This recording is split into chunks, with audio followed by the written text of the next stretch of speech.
Now, we've talked about invariant points quite a few times along the way, but now that we've looked at all three types of reflections, it's a good time to bring them up again and compare.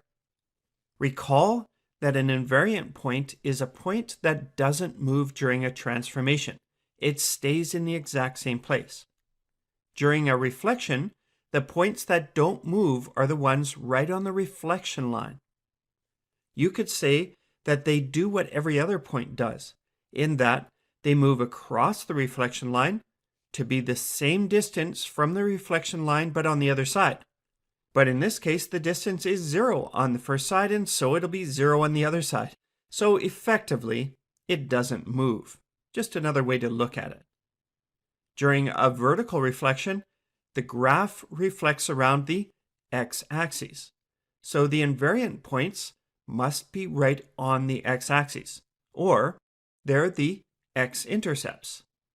All invariant points in a vertical reflection will have a y of 0. That is, again, they're on the x-axis. Now, during a horizontal reflection, the graph reflects around the y-axis. So the invariant points are the points on the y-axis, or the y-intercepts.